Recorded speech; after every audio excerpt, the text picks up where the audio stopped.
दुलाराय बर' फरायसा आफादा दिनै मोनसे गोनांथार सोलोंथाइनि सावरायनाय जों हाबाफारि लादों।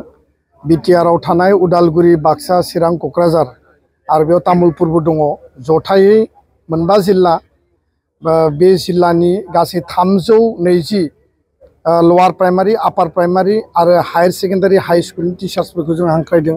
गासै 18टा ब्लक एलिमेन्टारि एडुकेसन अफिसनि सिङाव थानाय फोरोंगिरिफ्रा बेयाव बाहागो लादों। बिथांमोननिफ्राय जोङो बिथांमोननि अबजारभेशन, बिथांमोननि मतामतखौ जोङो दिनै लादों।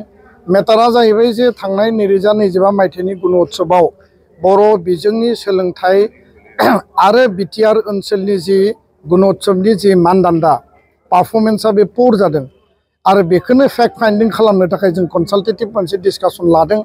आरो बेयाव जों बयबो मिथिगौ जे थांनाय एक बोसोराव इन्सपेक्टर अफ स्कुल डिअ उदालगुरियाव, बाक्सायाव, क'क्राझाराव निल जानानै दङमोन। दा बे मोनसे जोंनि माने नुनाय जि बिथिं, बेयाव टाइम मथे टेक्स्ट बुक मोना। बे दिनै 2025-26 एकाडेमिक सेसना जागायबाय। टेक्स्ट बुकआ दाबो बर' मिडियामनिया फैजोबाखै। गुबुन मोनसे बिथिङा जाहैबाय जे गोबां स्कुलाव एलपि, इउपि आरो सेकेन्डारि हायर सेकेन्डारियाव पस्टआ भेकेन्ट जानानै दङ। 8 जन, 10 जन, साब्रै गाहाम पस्ट भेकेन्ट जानानै दङ। माखासे टेट एपइन्टमेन्ट जाबाय, माखासे जायाखै। दा आसामनि टेट एपइन्टमेन्ट बर' मिडियाम स्कुलाव, बिटिआरनि टेट एपइन्टमेन्ट, गोख्रैनो आसाम सरकार बिटिआर काउन्सिला एपइन्टमेन्टखौ होनांगौ, प्रसेसखौ खालामबाय थादों होननानै जों मिथिदों। खिन्थु एपइन्टमेन्टनि खामानिया गोख्रै जानांगौ, खारन एकाडेमिक सेसना जागायबाय। नङाबा क्लासनिफ्राय बन्सित जागोन आरो नेक्स्ट 2026 जानुवारि फेब्रुवारिनि गुण'त्सवनि रिजाल्टआ आरो गाज्रि जाबावगोन। दा बेखायनो बे मोनसे प्रब्लेम। गुबुन मोनसेया जाहैबाय जे स्टुडेन्टनि जि एटेन्डेन्स स्कुलाव बे जथेस्थ' खम जायो। मेथ्स आरो साइन्स टिचारा दिनै जथेस्थ' स्कुलाव दाबो गैया। फारसेथिं नोङो टिचारनि जि एटेन्डेन्सनि बाथ्रा, बेनि सायावबो माखासे कमप्लेना दङ माखासे टिचारनियाव, बयनियावबो नङा।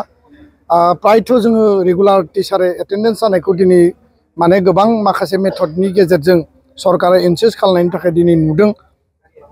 बिनि गेजेरावनो जोङो बांसिन दिनै इम्परटेन्स होदों जे class time, academic performance, knowledge earning आरो फरायसा फरायसुलिया क्लासाव जाहाथे बांसिन मुखुब थानो हायो, फोरोंगिरिया जाहाथे मोजाङै फोरोंनो हायो, बे एकाडेमिक दिगखौ बांसिन इनसिस्ट खालामनानै जों रायज्लायदों।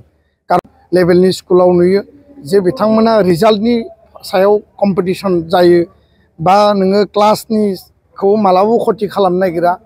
आरो बेखायनो बर' मिडियामनि मेक्सिमाम स्टुडेन्टआ सरकारि स्कुलाव फरायो, बिनि उनावसो भेन्सार स्कुल, बिनि उनाव प्राइभेट स्कुल। दा सरकारि स्कुलनि संख्याया दिनै 3000निबो बारा दङ बर' मिडियाम, मिक्स मिडियाम आरो सिंगल मिडियाम। दा बेखौ जोङो थिग खालामनो हायाब्ला भबिष्यत 1-2-3 लाख बर' फरायसा फरायसुलि भबिष्यतआ दिनै आर्टिफिशियेल इन्टेलिजेन्स, स्किल डिजिटाइजेसननि दुनियाव जों जुदि कम्पिटिसनाव थांनांगौबा जोङो मालाबाबो बै लेभेलाव सहैनाय नङा।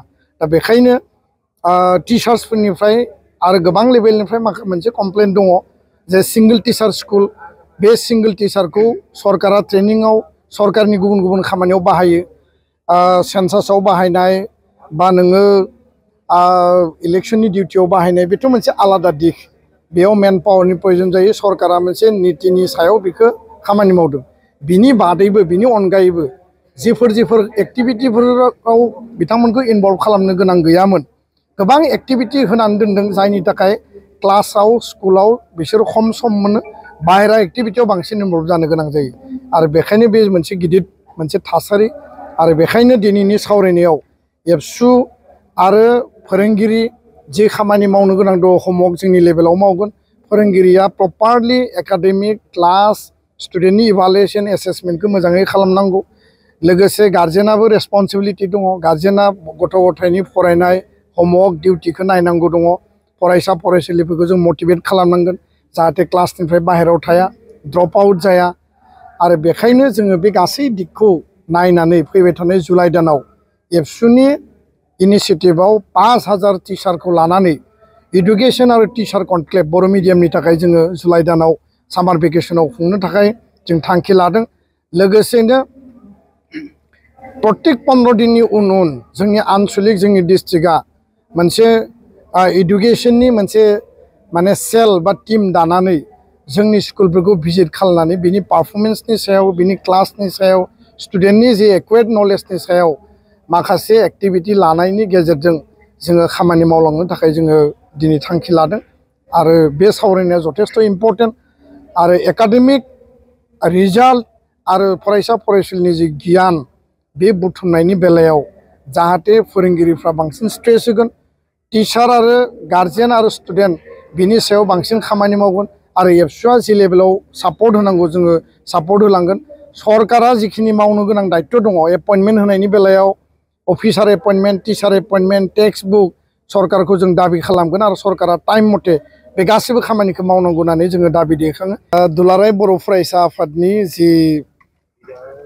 62थि बोसोरसालिया जुथुम्मामोन 13, 14, 15, 16 मार्च आरो बे जुथुम्मायाव जोंहा मोनसे जोबथा हाबाफारि थालांदोंमोन जोबथा थान्दै मेल जोंहा बेयाव जानो गोनांमोन खेबथाम जानायनि उनाव माने जोंहा जोबथाया आद्रा जानानै थाबाय समनि थाखाय आरो 1 दाननि थाखाय दुलाराय बर' फरायसा आफादनि बे जे डेलिगेट सिटिंखौ एक्सटेन्ड खालामनाय जादोंमोन बा एडजर्न खालामनाय जादोंमोन दा बेखायनो मैया जोङो दुलाराय बर' फरायसा आफादनि केबिनेट मिटिंआव थांखि लाबाय जे फैबाय थानाय 27 एप्रिलाव दुलाराय बर' फरायसा आफादनि जि लास्ट डेलिगेट सिटिं आरो बे डेलिगेट सिटिंआव सावरायनायनि उनाव रिजोल्यूशन एडप्शन जागोन आरो जि बोसोरनैनि जोंनि जि सेन्ट्रेल कमिटि एबसु बे सेन्ट्रेलनि कमिटिखौ एबसुनि संबिजित बायदियै डिजल्भ खालामनांगौ बेखौ डिसलिउशन खालामनाय जागोन आरो निउ कमिटि फर्मेशननि हाबाफारि जागोन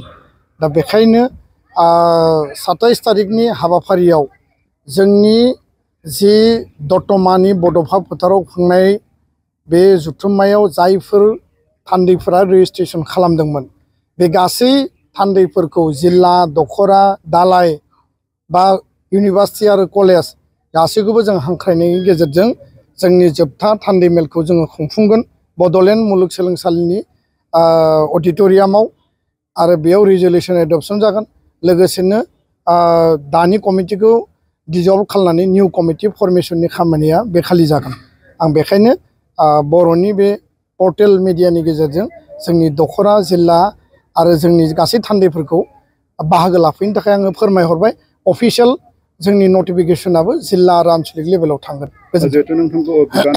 मोजां रिजाल्ट जायोबा जों क्रेडिट लानांगोन गाज्रि रिजाल्ट जायोबा रिजाल्टआ मानो गाज्रि जादों बेयाव मुल जेंनाया बबेयाव आरो मा जाहोननि थाखाय बे रिजाल्टआ डाउनफलाव थांदों बिनि फारसे जोङो नोजोर बोनांगोन मोजाङावल' जोङो जुदि बाबा लायोब्ला गाज्रिखौ जोङो जुदि फेक्ट फाइन्डिं खालामनानै बेखौ मोजां खालायाबा बे जोंनि थाखाय मोनसे गिदिर ड्रबेक्स दा बेखायनो आङो खावलायगोन जे माहारियारि आफादानो जा कमिउनिटि अर्गेनाइजेशनानो जा आरो जि स्कुल जायगायाव एलपि इउपि हाई सेकेन्डारि हाई स्कुल दङ बै एरियानि गोरों गोरा गार्जेनानो जा बा बयबो गार्जेनानो जा आरो सरकारानो जा जोङो बेखौ रेसपन्सिबिलिटि लानानै बेखौ मोजां खालामनायनि थाखाय जों बयबो दायित्व लानांगोन आरो बे बेलायाव डिपार्टमेन्टआ जिहेतु सरकारा बेयाव मेजर इनिशिएटिभ आरो रल लानांगौनि बिबान दङ होननानै जोङो बुंनो सानो खोथाखौ आङो सिगाङावबो बुंदों दिनैबो बुंफिनगोन जे आंनि माखासे पार्सनेल